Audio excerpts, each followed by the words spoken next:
AITA for walking away after my wife mocked me in front of her friends? I'm a 36-year-old man, and I've been with my wife, Jessica, who's also 36, for almost 9 years, 8 of them married. I always thought we had a pretty solid relationship. It wasn't perfect, but what marriage really is. A little background on me. For 15 years, I've worked my way up the ladder in financial consulting. I started at the very bottom with no college degree, just by working incredibly hard and learning everything I could. My dad always used to say, education comes in many forms. He was a man who worked with his hands his whole life, but he was one of the smartest people I've ever known. He taught me that respect is earned through actions, not words. I've built a solid reputation as the guy who can handle the difficult clients no one else wants to deal with. The problem solver, the one who gets things done. Physically, I've always been in decent shape. I hit the gym 4 to 5 times a week. I played rugby in college and dabbled in amateur MMA in my 20s. Nothing professional, but I won more fights than I lost. I'm not huge or anything, but I've always taken pride in staying fit. I'm about 6 foot, 1 and weigh around 190 pounds, mostly muscle. I've never had a problem with confidence or self-esteem, at least not until the last few years of my marriage. My wife works in pharmaceutical sales.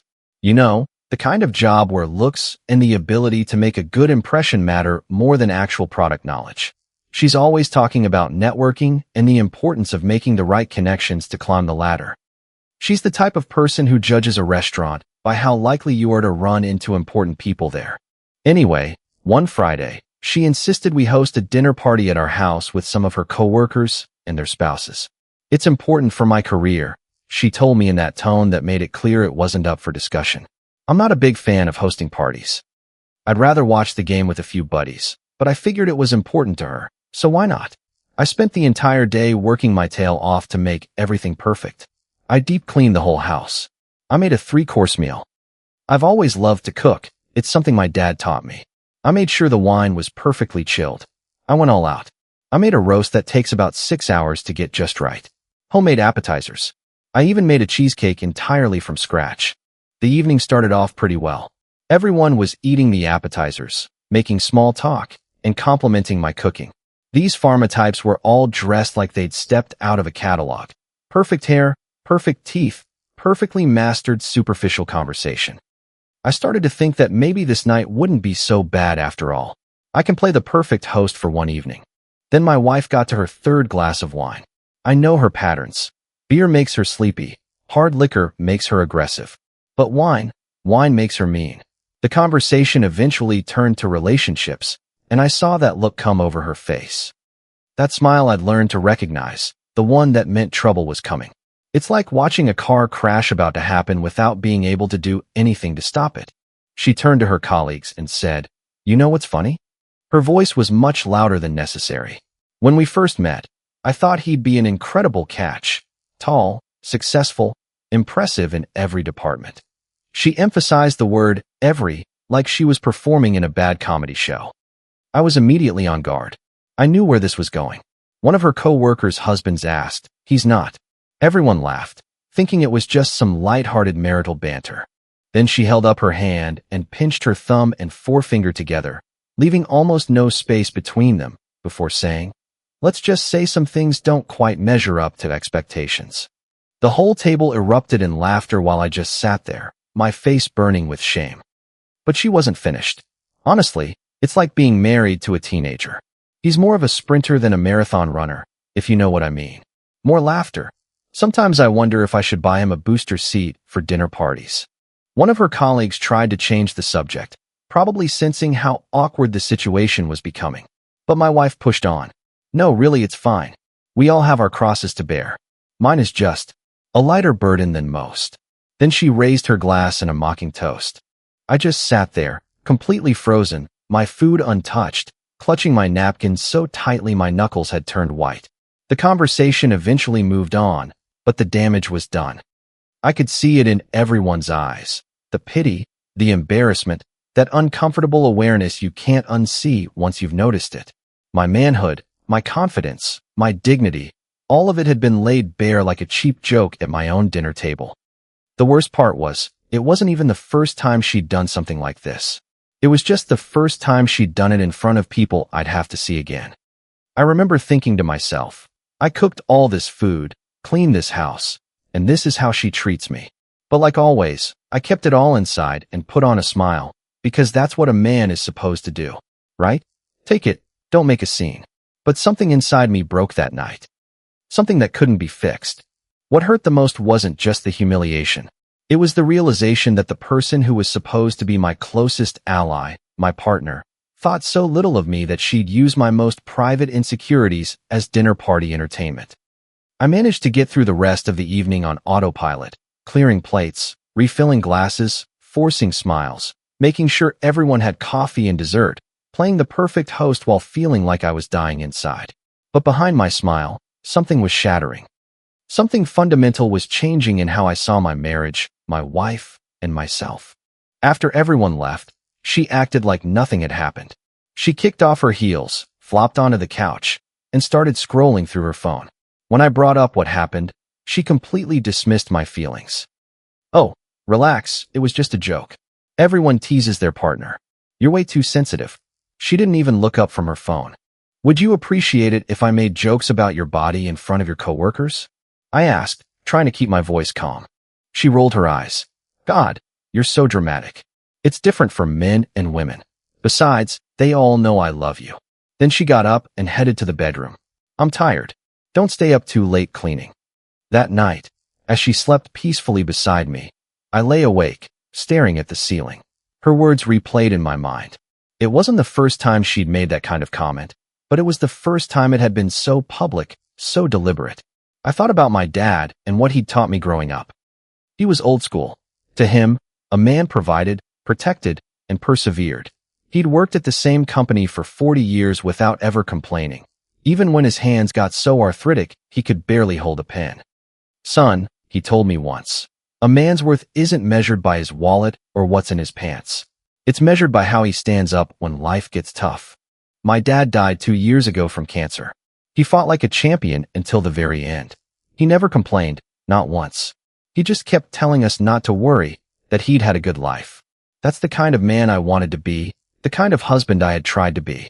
I had carried the weight of this marriage for years, taking her jabs, her criticisms, her disrespect.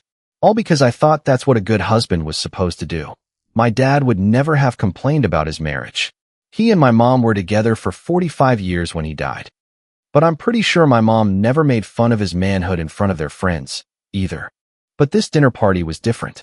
It was the wake-up call that finally opened my eyes to the reality of our relationship. Sometimes humiliation can be the awakening you didn't know you needed. Lying there, I started to wonder, when did I become this person? This doormat who smiled and served dessert after being publicly emasculated and humiliated in front of strangers. My dad had taught me to be strong, to be respectful, but he never taught me to let someone walk all over me. I realized something else too. My parents had their disagreements, but there was always respect between them. Always love. I couldn't remember the last time I'd felt respected by my wife. And if I was being honest with myself, I couldn't remember the last time I'd felt loved, either. Morning came, and with it, a clarity I hadn't felt in years. This wasn't a partnership. It was something else, something toxic. And for the first time, I allowed myself to consider a word I'd never associated with my marriage before: abuse. That dinner party wasn't an isolated incident. As I lay awake that night, the memories started flooding in. A relentless stream of small wounds that had slowly bled me dry over the years. At first, the remarks were subtle, disguised as jokes or well-intentioned advice. Maybe you should wear shoes with thicker soles, she'd say before we went to events with her colleagues. It might help you look more imposing. I'd laugh it off, thinking she was just being practical. Maybe you should let me order for both of us, she'd say at restaurants with her friends. You always pick the wrong wine. Then she'd pat my hand as if I were a child. And this was even though I've always been in excellent physical shape. I used to compete in amateur MMA in my 20s. Nothing professional, but I knew how to handle myself. She knew that. Hell, I even have a small trophy case in our basement that she insisted we hide when her parents visited for the first time. It's so aggressive, she'd said. I don't want them to think you're some kind of brute. She always found a way to downplay my achievements while highlighting her own. When I landed a huge account at work, she'd just say, "That's nice," before changing the subject. But if she got the slightest bit of recognition at her job, we had to go out to celebrate, and she'd talk about it for weeks. Then came the comments in the bedroom. What had started as suggestions quickly turned into criticism. "Is that it?" she'd ask with obvious disappointment. "Already?" Or worse, she'd sigh, roll over, and mutter, "Don't worry, I'm used to it by now." Each time, I'd try harder to please her, only to be met with more disappointment, more comments about my size, more little shakes of her head in disapproval. I remember one time I suggested we try something new intimately. Nothing crazy, just something to mix things up. She laughed and said, "That's cute, but you already have trouble with the basics. Let's not get ahead of ourselves." After a while, I stopped initiating. Why set yourself up for failure, right? Then she started complaining that I never took the lead anymore. "Most husbands still want to sleep with their wives," she'd say. It was like being trapped in a no-win situation. My promotion at work 3 years ago should have been a moment of celebration. After years of grinding, I had finally been made a regional manager with a 40% pay raise and a company car. Instead, when I proudly told her the news, she just said, "That's nice. I guess they didn't have many applicants this year." Then she immediately changed the subject to her own career successes. I remember standing in our kitchen, an unopened bottle of Macallan 18 in my hand, as she talked about herself for 40 minutes straight. I'd bought that bottle to celebrate my promotion with her. I ended up drinking it alone in the garage a month later while working on my classic car, a 1969 Camaro I'd been restoring for years. The garage had become my sanctuary, the one place she rarely went because she didn't like the smell. Looking back, it was probably the only part of my life she hadn't completely invaded and criticized. Family gatherings were another battlefield. She'd introduce me to distant relatives by putting a hand on my shoulder and saying things like, "This is my husband. He's not exactly what I pictured when I dreamed of getting married as a little girl, but we make do. Don't we, honey?" All with that perfect smile that made everyone think she was just being affectionate and teasing.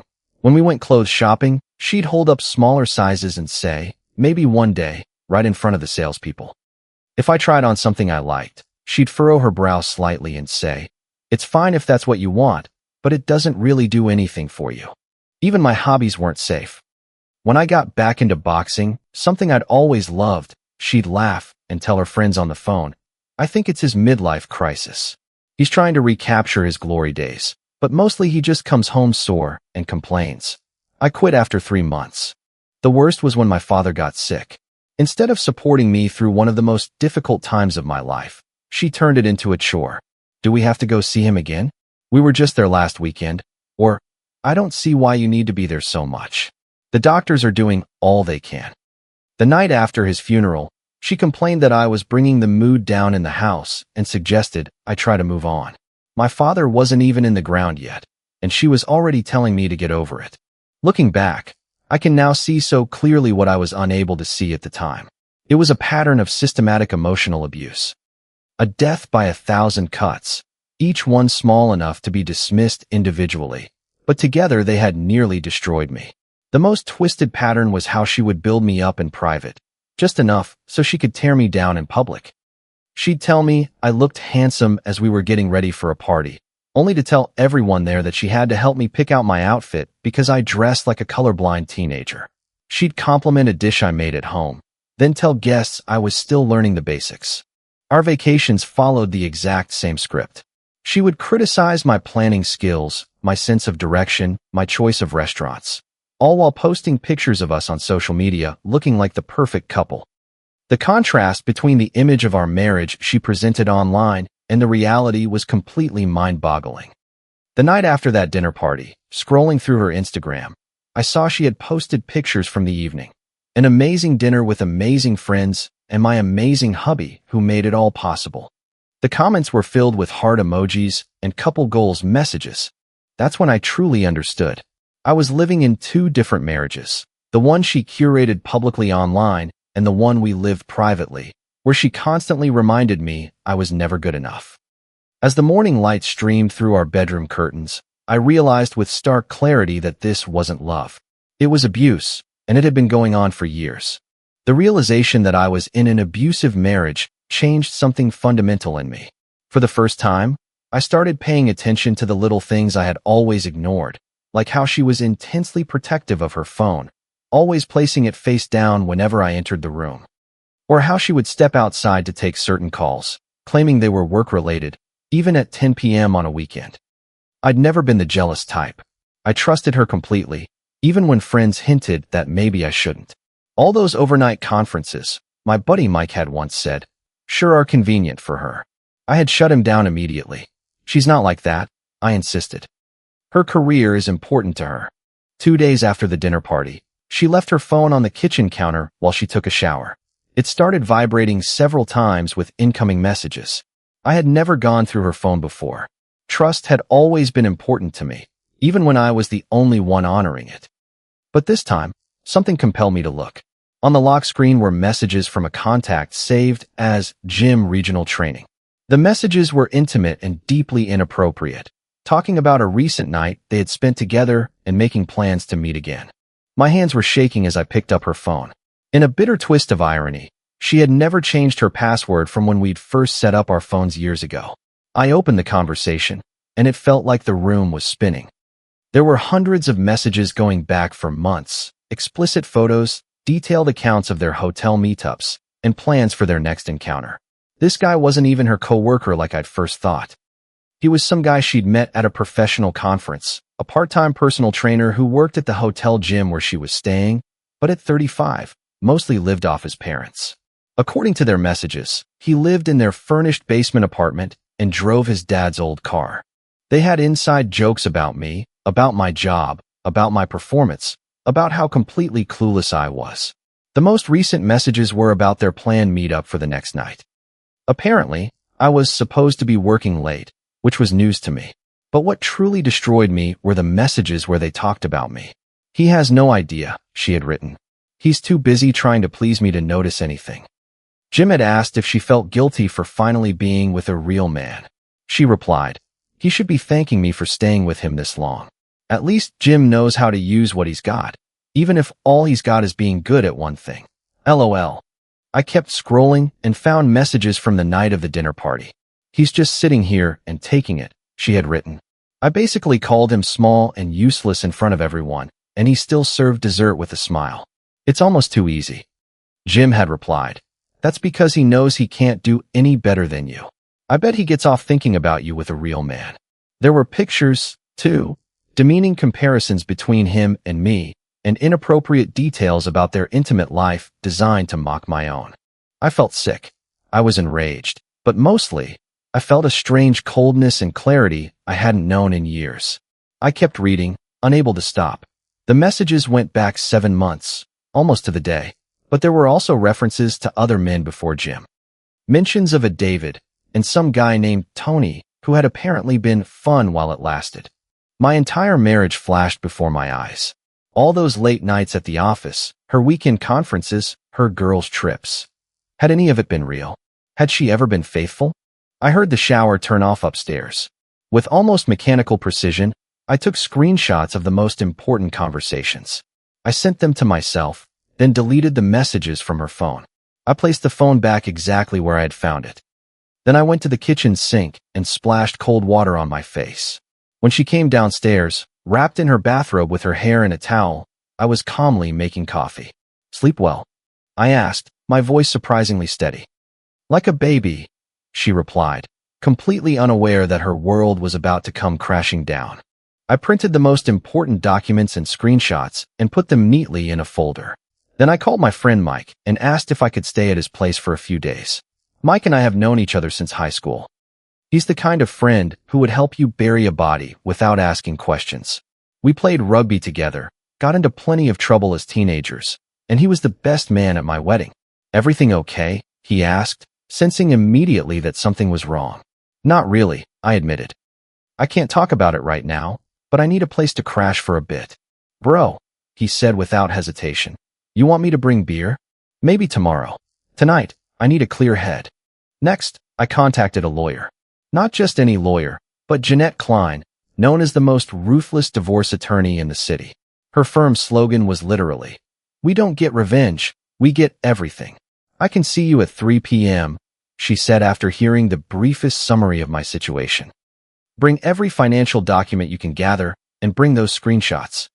I spent the next hour collecting everything I could without arousing suspicion: bank statements, investment account information, and I even took pictures of her jewelry collection, pieces I had bought her over the years that were worth thousands of dollars. That evening, I acted like nothing was wrong. I asked about her day. I made dinner. I offered to watch her favorite show, all while the folder sat hidden in my briefcase by the door. And the whole time, she was texting him right next to me on the couch, a little smile on her face as she looked at her phone screen. Good news at work? I asked casually. Just a project coming together, she said without looking up. Nothing you'd understand. I nodded and took a sip of my bourbon, studying her face. This stranger I had shared my life with for 9 years. The woman who had systematically dismantled my self-worth while betraying me in the most profound way possible. I love you, I said, as if to test the words.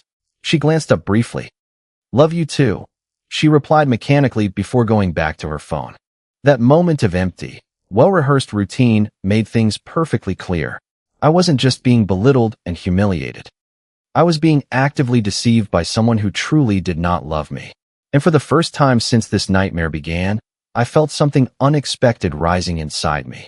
Not grief, not even just anger, but a cold, clear-eyed resolve. It was time to end this charade. I'm not going to lie. Part of me wanted to confront her right then and there, to throw her phone against the wall and watch her face as I revealed everything I knew.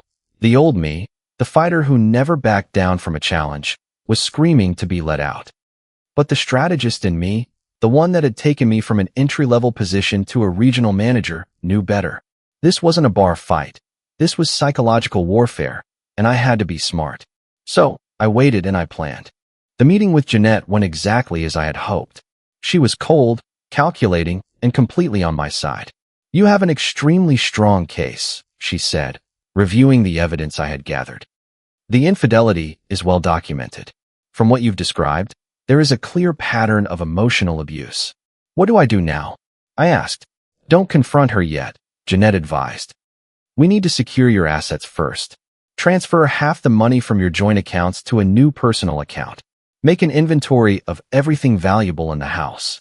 Send me any further evidence of these affairs. And most importantly, do not tell her you're planning to leave until we are ready. I followed her instructions to the letter. Over the next 2 days, I methodically prepared for the end of my marriage. I opened a new bank account at a different bank. I inventoried our assets. I even took a day off work to move my essential belongings to Mike's place while she was at work. I also did one other thing. I tracked down Jim's social media accounts and found out who his parents were. A quick search gave me their address, the same house with the basement apartment he was living in. I kept digging and found out his father was actually a pastor at a local church. That information might come in handy later. Everything was in place for the confrontation I knew was inevitable. That night, I made her favorite dinner, salmon with roasted vegetables and white wine. When she got home, she was surprised by the romantic setup. What's the occasion? She asked, setting her keys on the counter. Just felt like doing something nice, I said, pouring her a glass of wine. How was your day? Busy. Stressful as usual. She checked her phone again, probably texting Jim before she sat down. We ate in relative silence until I finally spoke. We need to talk about something important. She gave a theatrical sigh. Can it wait? I'm exhausted. No, it can't. I placed the folder on the table between us. I know about your affair. Her expression moved rapidly through shock, denial, and calculation before settling on outrage. What are you talking about? I opened the folder and laid out the evidence one piece at a time. The hotel receipts, the text messages, the screenshots, the restaurant bills, the phone records. You went through my phone, she snapped, trying to turn it back on me. That's a complete violation of my privacy. Yes, I did, I said calmly.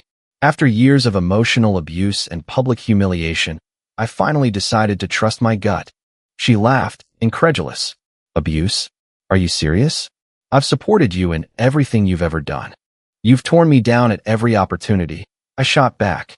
You've made fun of my performance, my career, all while having an affair with some guy who lives in his parents' basement. Her eyes widened. You don't know anything about Jim. I know enough. I know he's 35 and still lives with mommy and daddy. I know his father is a pastor and would probably be very interested to learn what his son is doing. I also know he doesn't even work for your company, despite you passing him off as a professional contact. Her strategy immediately shifted. Tears started welling up in her eyes. I made a mistake. It didn't mean anything. We can fix this. The affair is only one reason this marriage is over, I said, keeping my voice steady. Even without it, I won't stay with someone who treats me with such contempt. She reached for my hand across the table. I pulled mine away. You don't understand, she pleaded. I was under so much pressure at work. He was just there. It was a moment of weakness. 7 months of moments of weakness. I corrected her. And the things you said about me. The tears vanished instantly, replaced by a cold fury. Fine. You want the truth? Yes, I was unhappy. What did you expect? You weren't satisfying me, not financially, not emotionally, not in our private life. I nodded, almost relieved to finally hear what she really thought. That's exactly why I'm leaving. I deserve better than someone who sees me that way. You, she sneered, better than me? Good luck finding anyone who'll put up with your limitations. She made a contemptuous gesture. By limitations, do you mean my inability to spot nonsense? Because that has clearly improved recently. I smiled, surprisingly calm. Or do you mean my weakness in believing my wife when she said she loved me? That's been cured too. Her face twisted in rage. You think this is funny? You think you can just walk out? I'm not walking out on you, I corrected. I'm walking out on this. I gestured to the space between us. This isn't a marriage. It's a performance, and I'm done playing my part. In that moment, looking at her beautiful face, now ugly with cruelty, I felt a strange peace. This woman had never loved me. She had only loved controlling and belittling me. I've already spoken to a lawyer, I said. The divorce papers will be ready tomorrow. I'll be living somewhere else until this is finalized. Her expression changed again, panic suddenly piercing through her contempt. You can't be serious. Where are you going to go? What will people think? I don't care what people think anymore, I said, standing up. That was always your concern, not mine. As I walked toward the door, where I had stashed my overnight bag earlier, she scrambled after me, grabbing my arm. Wait, we need to talk about this. You can't just throw away 9 years. I pulled my arm firmly from her grasp. You threw them away. One comment, one lie, one betrayal at a time. You'll never make it without me, she hissed, her mask completely off now. You were nothing when I met you. I made you who you are. I laughed out loud, genuinely amused. Is that the story you tell yourself? That the regional manager with his own house and his own car was nothing? That the guy everyone at work respects was nothing? That's some serious revisionist history. Where are you going? She demanded again. That's not your problem anymore, I said simply. For the first time in our marriage, I saw something new in her eyes. Not love, not affection, but a stunned realization. I was no longer under her control. You're going to regret this, she whispered. You'll never find anyone like me. I smiled sincerely. That's exactly what I'm hoping for. I walked out of our house that night with just an overnight bag and my laptop. The cool night air on my face felt like freedom. Mike was waiting in his truck at the end of the street. I had planned it down to the minute. She followed me onto the porch, her voice shifting from anger to desperation. You think this is some kind of movie? She yelled. You think you're teaching me a lesson? Get back inside. I kept walking, didn't look back. Her voice changed again. Please, she called, softer this time. I'm sorry. We can fix this. I'll go to therapy. I'll do whatever you want. For a split second, 9 years of habit almost pulled me back into her orbit. She doesn't look too happy, Mike remarked as we drove away. She's not used to losing control, I replied. Later that night, over a couple of beers at Mike's, he finally asked the question I knew was coming. What the hell happened, man? I thought you two were solid. I showed him some of the screenshots. His face darkened as he read them. Wow, he muttered. I always thought something was off about her, but this is something else entirely. Yeah, I said, taking another swig of beer. The crazy part is, I'm only just now seeing it. It's like I've been underwater for years, and I've finally come up for air. Mike put a hand on my shoulder. You're gonna be okay, brother.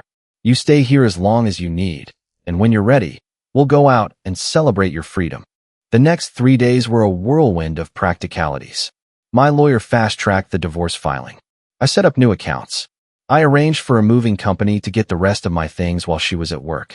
I found a small apartment and signed a 6-month lease. The whole time, my phone was blowing up. The texts came in waves, first angry, then pleading, then threatening, then conciliatory. You can't do this to me. 3:47 a.m. Please come home and let's talk about this. 4:12 a.m. If you go through with this, I'll make sure everyone knows about your personal shortcomings. 7:03 a.m. I didn't mean it, baby. I was just angry. I love you so much. Please call me. 11:30 a.m. I didn't answer a single one. My lawyer had advised against it, and frankly, I had nothing left to say to her. She showed up at my workplace, causing a scene that only solidified my decision. My assistant had to call security to escort her out. My boss called me into his office afterward. "Is everything okay?" he asked, concerned. That looked pretty serious. I took a deep breath and decided to be honest. I'm getting a divorce. I found out my wife was having an affair, among other issues. To my surprise, he nodded sympathetically. Been there. My first wife had an affair with our neighbor. It was the worst time of my life. But trust me, it gets better. I hope so, I said. Take whatever time you need, he offered. And if you ever need to talk to someone who's been through it, my door is open. She sent her sister to talk some sense into me, which backfired when her sister, after hearing the whole story, quietly told me she understood my decision. She's always been like this, her sister confessed. She did the exact same thing to her college boyfriend. Tore him down until he believed he was worthless. Why didn't you ever say anything? I asked. Her sister looked down, ashamed. I tried once. She didn't speak to me for a year after that. I guess I was a coward. But I didn't stop there. Remember how I said Jim's father was a pastor? Well, I anonymously mailed a package to his church containing printouts of some of the most explicit messages between Jim and my wife. Nothing that would identify her directly, but enough for his parents to understand what their precious son was up to, breaking up a marriage and living a life that directly contradicted the values they preached. Was it petty? Maybe, but sometimes karma needs a little push. On the 4th day, I went back to the house with a police escort to get a few personal items. I didn't trust the movers with family photos, heirlooms from my parents, and important documents.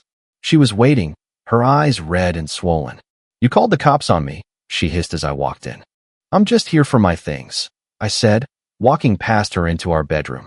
She followed, watching in silence as I gathered what was left of my life before her. What about all the good times? She finally asked. Are you just throwing all of that away? I paused, thinking carefully about my answer. No, you did that when you decided I wasn't good enough. I never said that. You didn't have to. You showed me every day, in 1,000 little ways. For the first time, she seemed to have no reply. She just stood in the doorway, looking small, as I carried my box to the front door. As I reached the threshold, she made one last attempt. Your name is still on the mortgage, she said. You're still responsible for half. I nodded. The lawyer will handle it. Sell the house if you have to. I can't afford it on my own, she admitted, a crack of vulnerability finally showing. That's not my problem anymore. Her face twisted with a flash of her old contempt. This is exactly why I needed someone else. You're too weak to even fight for our marriage. I looked at her, really looked at her, one last time. In that moment, I saw her clearly. Not the goddess I had put on a pedestal, nor the cruel manipulator of the last few days, but just a flawed, insecure person who built herself up by tearing others down. I don't fight for things that hurt me, I said simply. That's not weakness. It's self-respect. I closed the door behind me, and her first real sob broke out just as the lock clicked. The sound followed me down the walkway, raw, uncontrolled, and strangely satisfying. In the police car, I finally let out a long breath, like it was the first one I'd taken in years. My phone vibrated again with an incoming call from her. I turned it off. You okay? The officer asked. Starting to be, I said, watching our house shrink in the rearview mirror as we drove away. The officer, an older man with graying temples, gave a knowing nod. I've been on a lot of domestic calls. They never get any easier. Domestic? I'm not. I started to protest. Not all abuse leaves a bruise, son, he said quietly. I've seen a lot of guys in your situation. Nobody really talks about it, but it's out there. I'd never really thought of it that way before. Me, a victim of domestic abuse. It didn't fit the image I had of myself. But then again, neither did cheated on husband or a 36-year-old divorce. Life has a funny way of handing you identities you never asked for. 6 months can change everything. The divorce was finalized faster than I expected. She didn't fight it once she realized I wasn't coming back. Jeanette, my lawyer, was brutally efficient. We got a fair split of the assets. I didn't try to take her for everything, even though I probably could have. I just wanted out. The house sold quickly in a hot market, and after splitting the proceeds, I had enough for a down payment on a sleek downtown condo closer to my office. 2 bedrooms, industrial style with exposed brick walls, big windows. It was the complete opposite of the big suburban house we'd lived in. For the first time, a place felt like me. I found out later, through mutual friends, that her pharmaceutical company had downsized her division 2 months after our split. Apparently, her boss had also been protecting her mediocre performance because they were having an affair, too. When his wife found out and threatened divorce, he ended things with my ex, and she was the first one let go in the restructuring. A lot of you might be wondering if I was weak for not confronting her sooner or for not fighting harder for the relationship. Listen to me, guys. Staying in an abusive relationship isn't strength. Leaving is. And fighting for a relationship only works when both people are fighting for the same thing. If you're with someone who constantly makes you feel inadequate, who betrays your trust, who mocks you in front of others, that's not love. It's possession. Learn the difference. For those asking how to know if you're in an abusive relationship, if you're constantly walking on eggshells around your partner, if you can't remember the last time you felt respected by them, if they build themselves up by tearing you down, if they isolate you from your friends and family, those are huge red flags. I suggest you look into Dr. John Gottman's work on contempt in relationships. It was a real eye-opener for me. If you liked it, don't forget to leave a comment and support the channel by subscribing. See you in the upcoming stories.